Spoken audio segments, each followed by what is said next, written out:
Diz assim a palavra do Senhor, Hebreus 12, 1-3. Portanto, também nós, visto que temos a rodear-nos tão grande nuvem de testemunhas, desembaraçando-nos de todo o peso e do pecado que tenazmente nos assedia, corramos com perseverança a carreira que nos está proposta, olhando firmemente para o autor e consumador da fé, Jesus, o qual, em troca da alegria que lhe estava proposta, suportou a cruz, não fazendo caso da ignomínia, e está assentado à destra do trono de Deus. Considerai, pois, atentamente aquele que suportou tamanha oposição dos pecadores contra si mesmo, para que não vos fatigueis, desmaiando em vossas almas. Senhor Deus bendito, que a tua palavra fale ao nosso coração poderosamente, transforme, ó Deus, a nossa vida e possamos viver com perseverança, correr com perseverança a carreira cristã que nos está proposta. Nos abençoa nessa hora, Deus, em nome de Jesus. Amém. Irmãos, talvez a maior dificuldade que nós temos ao nos tornarmos cristãos é continuarmos cristãos. A perseverança é algo que se requer na caminhada com Deus.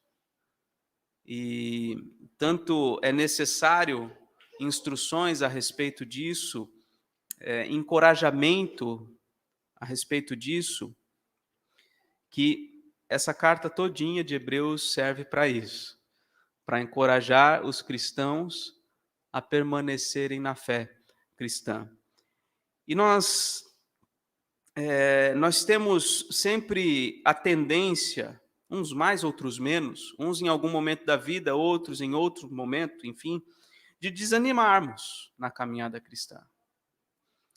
Nós desanimamos por causa do pecado, o nosso próprio pecado.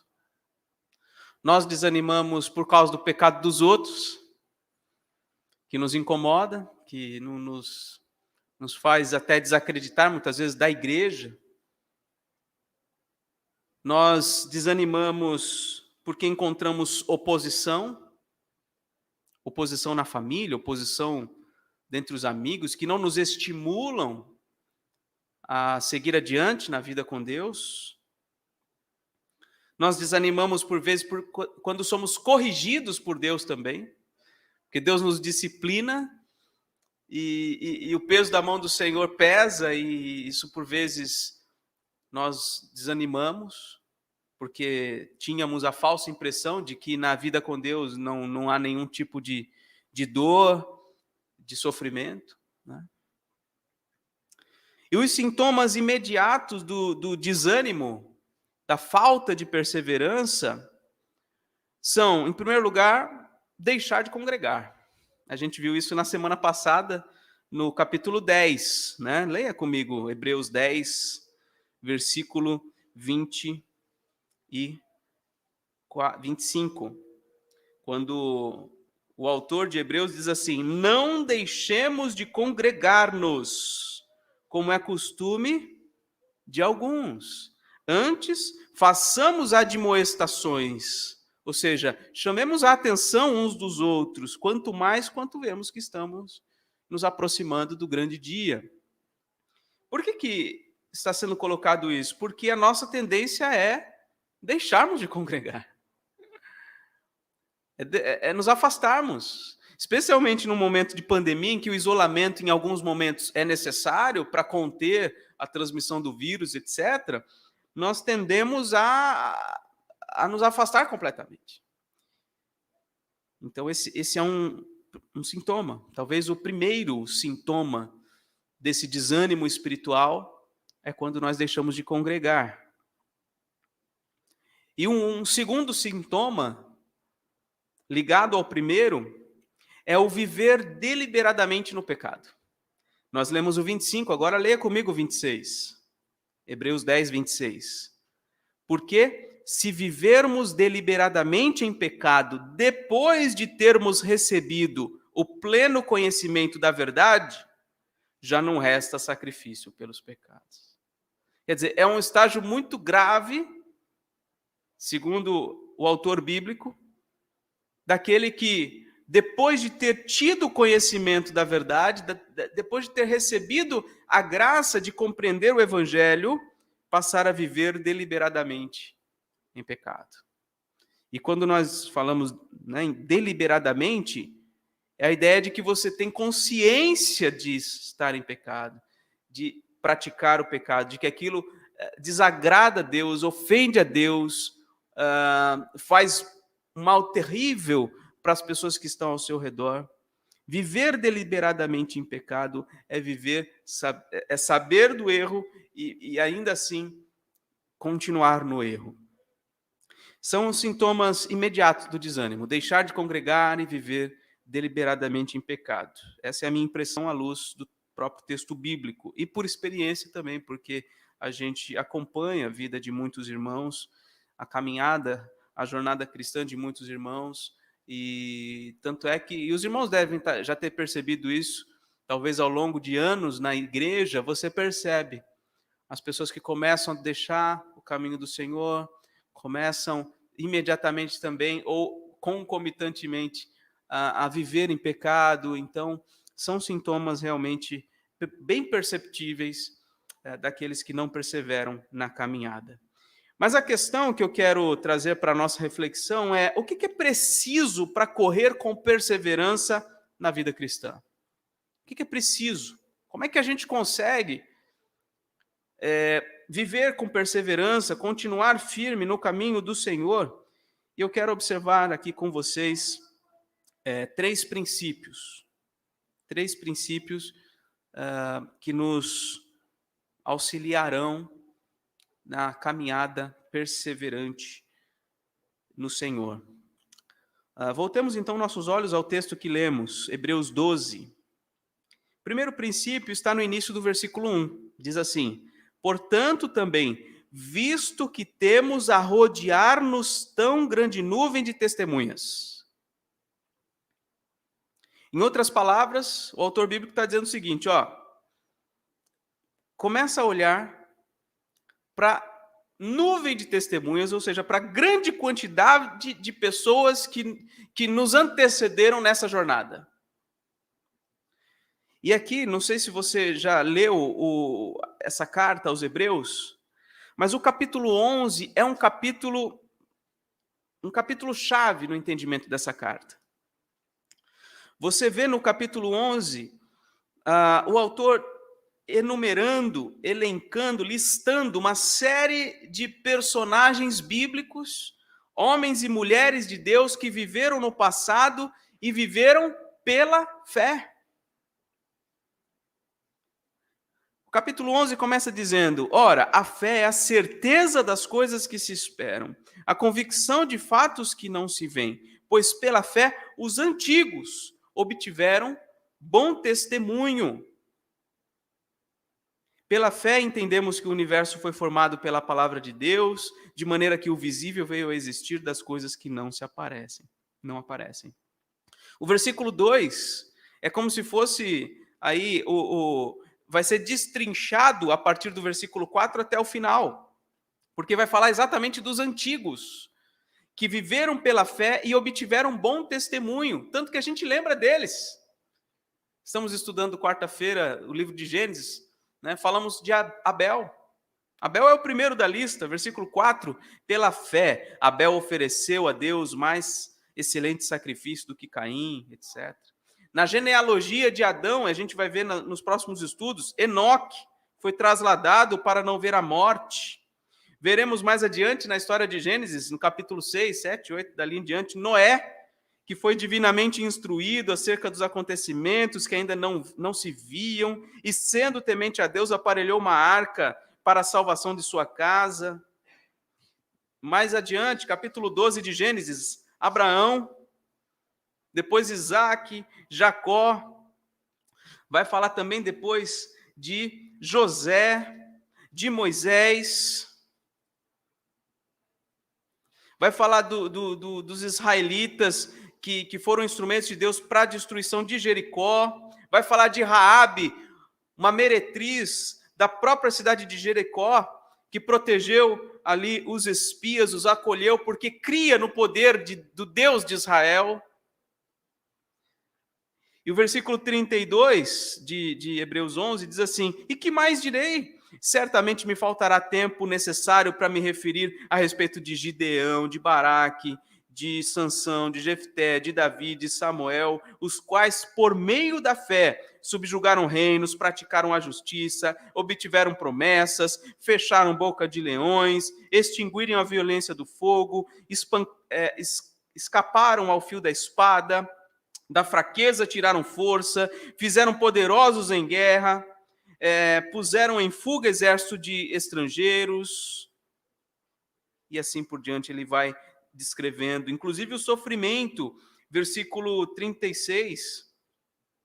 Outros, por sua vez, passaram pela prova de escárnios e açoites, até algemas e prisões, foram apedrejados, provados, cerrados pelo meio, mortos a fio da espada, andaram peregrinos, vestidos de peles de ovelhas e cabras, necessitados, afligidos, maltratados, homens dos quais o mundo não era digno, errantes pelo deserto, pelos montes, pelas covas, pelos antros da terra.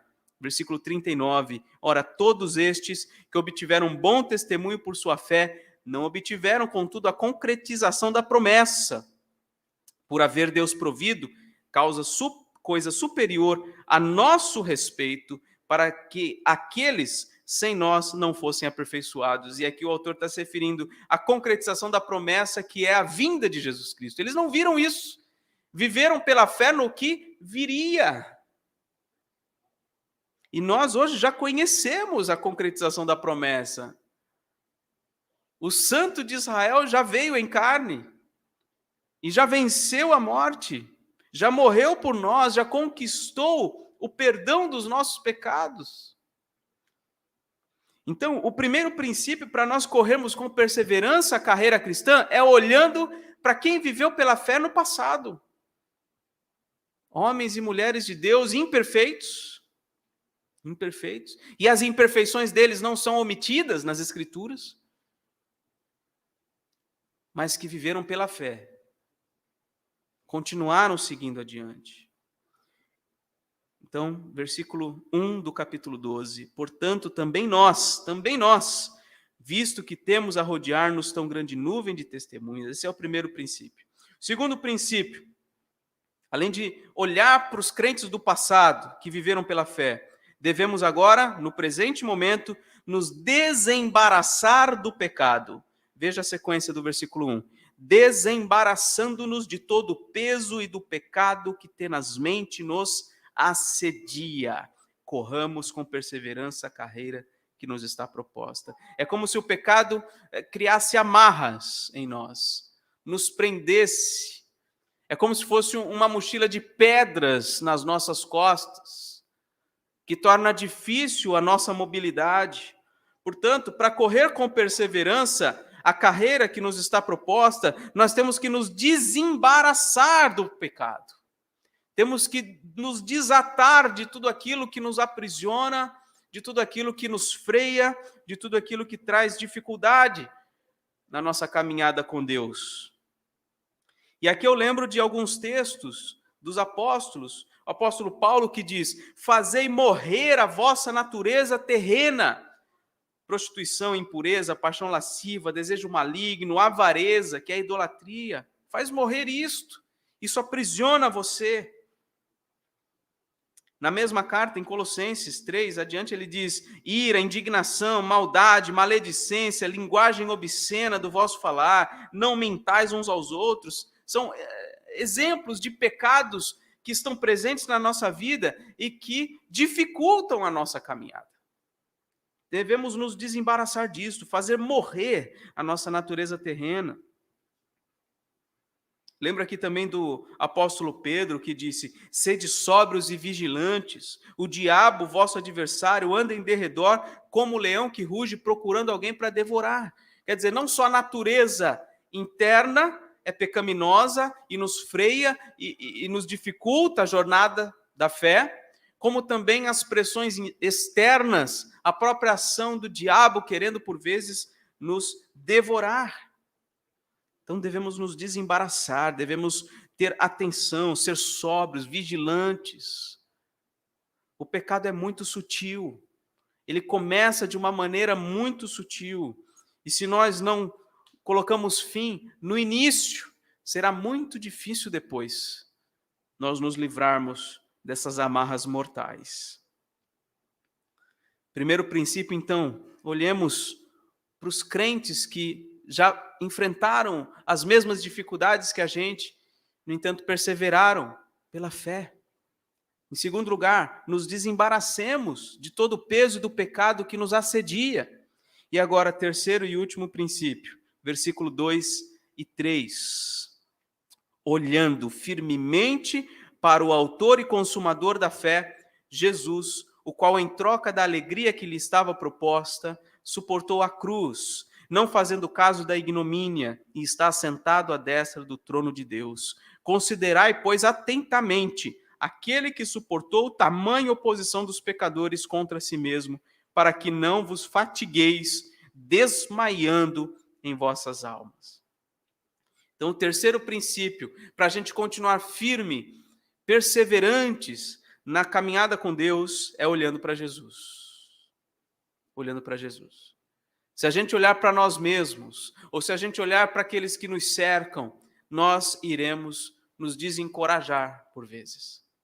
Mas nós devemos olhar para Jesus, porque ele, por diversas razões. Primeiro, versículo 2, diz que ele é o autor da nossa fé, ou seja, ele é quem dá origem, ele é quem faz brotar a fé dentro de nós. Ele é o autor da fé, mas ele também é o consumador da fé. Ou seja, essa fé que ele pôs em nosso coração, ele levará essa fé até o estágio final.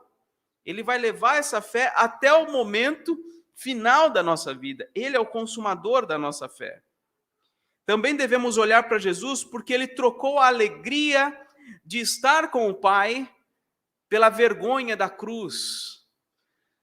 Né? É o que diz o versículo 2, o qual, em troca da alegria que lhe estava proposta, suportou a cruz, não fazendo caso da ignomínia, ou seja, da vergonha. Ele optou pela vergonha da cruz, do que pela glória de estar com o Pai, para nos trazer salvação. Devemos olhar para o seu exemplo, devemos olhar para o significado desse sacrifício, que dá essa fé para o nosso coração, que nos dá um novo coração, de fato, para crer. E ele não só trocou a alegria que lhe estava proposta pela vergonha da cruz, como ele ressuscitou pelo poder de Deus e foi assentado à destra do Pai. É o que diz no final do versículo 2, ele está assentado à destra do trono de Deus. Olhemos para ele. Ele venceu todo o sofrimento, ele venceu toda a vergonha, ele venceu todas as tentações. E não pense você que as tentações que Jesus teve foram menores do que as suas. Muito pelo contrário. Sendo ele todo-poderoso, Senhor dos céus e da terra, ele poderia ter posto um fim ao seu sofrimento, ele poderia ter interrompido o livre curso do mal contra ele, mas ele não fez. E ele, além de tudo, como diz o versículo 3, ele suportou toda oposição dos homens. Versículo 3, considerai, pois, atentamente aquele que suportou tamanha oposição dos pecadores contra si mesmo. Talvez você pense, mas Jesus não passou pela crise financeira que eu estou passando. Jesus não teve o vizinho que eu tenho. Jesus não teve o marido ou a esposa que eu tenho. Jesus não teve o patrão que eu tenho. Não, ele não teve. Mas a oposição que ele enfrentou foi muito maior do que de todos estes que você pode estar pensando na sua mente e no seu coração. Portanto, olhe para Jesus.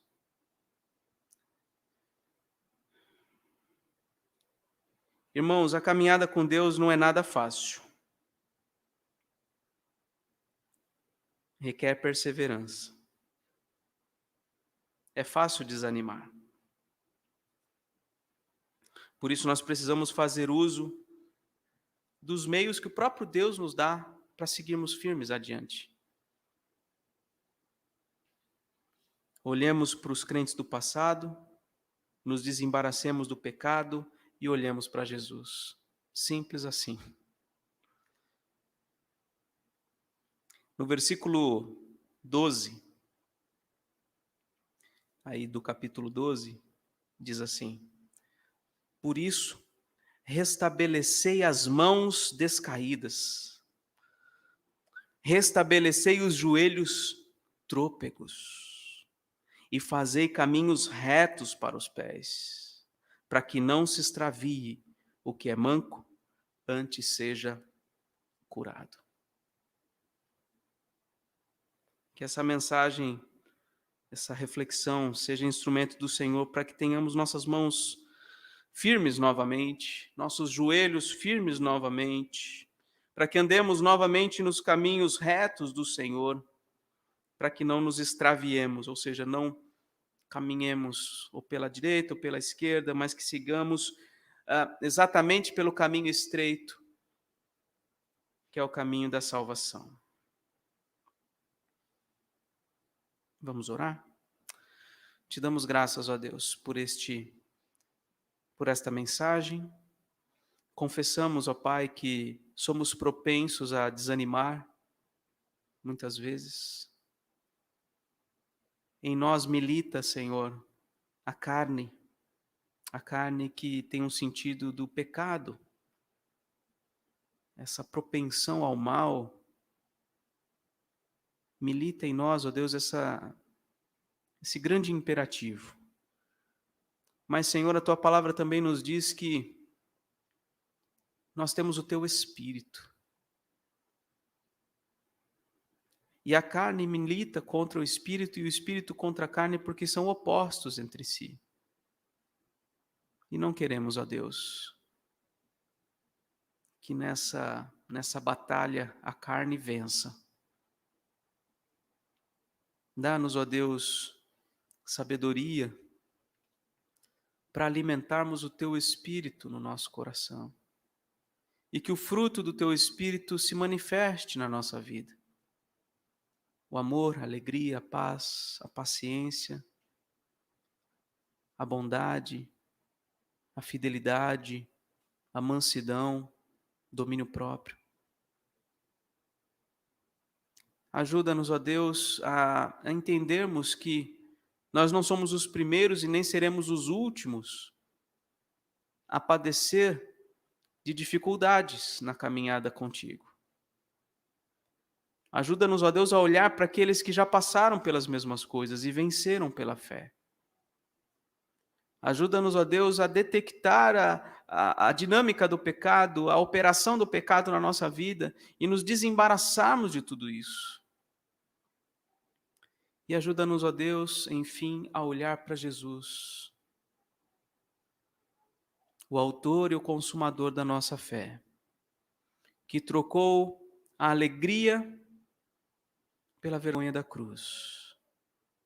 Mas após padecer, ressurgiu dos mortos e foi exaltado acima de tudo e de todos. Ajuda-nos, ó Deus, a olhar para Jesus, a amarmos Jesus, a desejarmos a Jesus Cristo. E firmados nele, possamos ter nossas mãos firmes, nossos joelhos firmes e andarmos pelo caminho estreito que ele nos propõe.